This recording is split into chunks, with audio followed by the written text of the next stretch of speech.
Ooh, welcome on into the Fantasy Football Forge. My name is Steve, and it is time for the Week 10 waiver wire rankings. That's right, we're on to Week 10. Almost. The Monday night games have not happened yet as of recording, so of course things could change if there are injuries tonight with players in this video. So you can find this sheet if there are any updates to it after tonight up on the website, www.theffforge.com. It's already available up there as of recording this, and it is available via the link. You can just click on the link down in the description to take you right there. Also, I am going to make this a more succinct, quick video for those who are not able to join or just prefer to watch this video instead of coming and hanging out live. I'm going to go live tonight at sometime around 8 o'clock, probably 7:30 to 8:30, somewhere in there. And I'll be available for an hour, hour and a half, maybe two, for waiver wire type questions, most, preferably trade questions, etc. So that's what we're going to do now. So please come and join me to this evening for a live stream here on YouTube. Over on the side, you can see all of the injuries, players possibly returning, probably not returning, etc. in that list up top. That's the injury follow-up list. So hopefully you've had a chance. You can always pause and look for your player and see roughly where they're at in that healing process, and that should give you an idea of how likely it is they will or will not be playing this week. And on to some new injuries that we'll be following up on next week. Sometimes some of these players will play this week. Not looking too likely for a lot of these guys right now. CeeDee Lamb has an AC joint sprain. Actually, this one is more of a day-to-day thing. If there's anybody who's going to be playing, it's probably most likely going to be CeeDee Lamb. They're hoping that he can play. It's usually guys will be out for a week from this at least, but I've seen plenty not miss any time, so it really, really depends on the severity of it. And pain threshold, I know, is part of it too.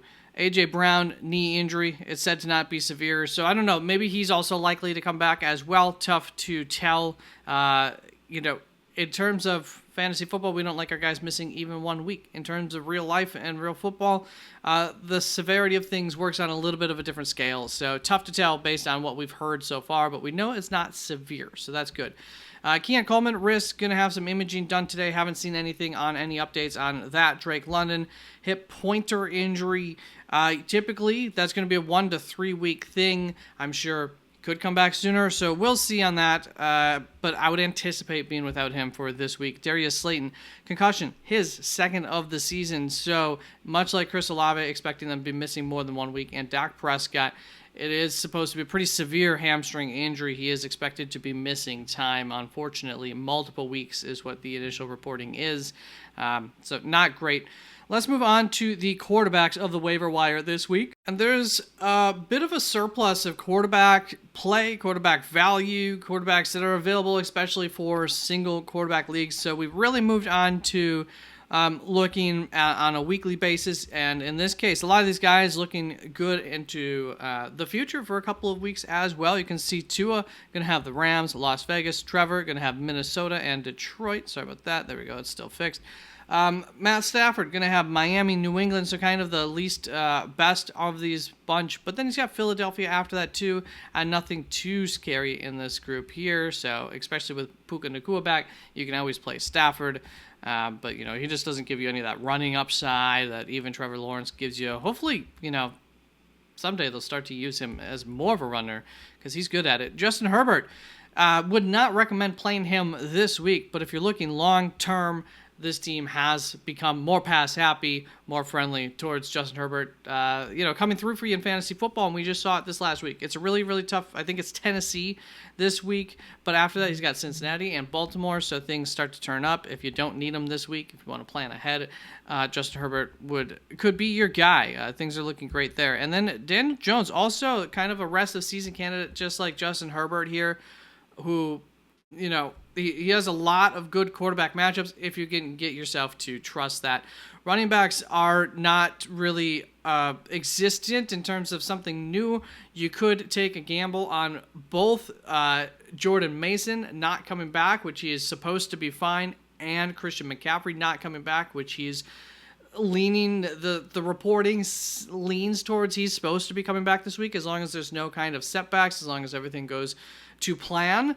So that's why I wanted to point out Isaac Grendo. He does provide you with an outside chance of having the starting running back of the 49ers. Also, check out for Jordan Mason. I know in my league I did end up dropping him at the end of the league, at the end of the week last week on Saturday or Sunday morning, one or the other, to make room for something else, assuming that everything would go to plan for Christian McCaffrey, but obviously took a risk to do that on a team that I'm really deep at running back. So I know there was somebody else in chat too talking about that on Sunday or Saturday evening. Go check just in case you missed it.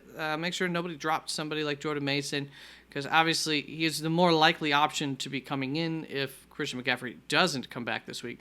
Then my wide receiver list almost looks exactly like last week. We just snuck Quentin Johnston in here, and I think Xavier Legette might have replaced somebody who's over 50% owned.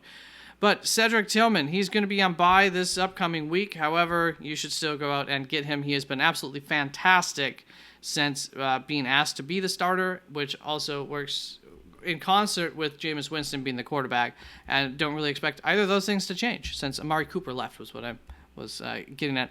Juju Smith-Schuster still top second of my list here as a really, really good safe option. Maybe not the highest of the ceilings in the world, but Rashee Rice light, which is, I think, a pretty good option to have on your rosters. Could be coming back and playing this week. Not 100% sure on that. He is currently injured. Ricky Pearsall, going to get an opportunity. If there's one guy who has like the most upside outside of Cedric Tillman, although I don't know that's the most likely that he'll hit, Ricky Pearsall has an opportunity ahead of him. I would want to take a chance on that over some of these other guys. Quentin Johnston, been quite up and down. Really tough matchup here, but then a couple of good matchups coming up, as we saw with the quarterbacks too there. Xavier Legette, I don't know how much I trust it. I don't know how much I really want pieces of this Carolina offense, but hey, it's looking a little bit better. He came through last week some way, somehow. He's the guy who, if there is going to be someone, most likely, he's the guy who would come through for you more weeks than not. And then Demarcus Robinson is always going to be an option for you. Oh, I did not have Xavier Legette, Demarcus Robinson on the screen there. My apologies, but you get the idea. Xavier Legette, Demarcus Robinson next up on that list. Then we go to the tight ends list this week, and Hunter Henry is averaging 6 targets when he's had Drake May throwing to him. That's good, and it's worked too for fantasy. He's not only averaging 6 targets, but it's come through for good fantasy production. Mike Gesicki, if T. Higgins is out again, is usable again. If T. Higgins is playing, I don't want to touch that. Not a long-term option. Taysom Hill, very up and down, but Jatavian Sanders, I did want to mention for sure. He's averaged 5 or more targets 4 of the last 5 games, and based on his percentage that he's been on the field, I assume last week he might have gotten injured and therefore missed some time. He was only on the field like 30% of the time, whereas every other week he's been on the field since like 5 weeks ago. He's been on the field for like over 70% of snaps. So I assume he kind of got injured in that game where he had 1 target in that game. Otherwise, 5 or more snaps in every other game. And then that brings us on to the DST options this week. Buffalo Bills is going to be my number 1 streamer for players who are less than 50%, or defenses, I guess, who are less than 50% owned in ESPN. So obviously there's other options, which once again is why I prefer to just be available for specific questions to help you guys with your waiver wire questions. Chicago Bears, New York Giants are going to be my next 2. You can still ask questions in the comments, and I will get to you up until the point where I go live tomorrow night. Other than that, there you go. That is the waiver wire video. Peace out. Thank you very much.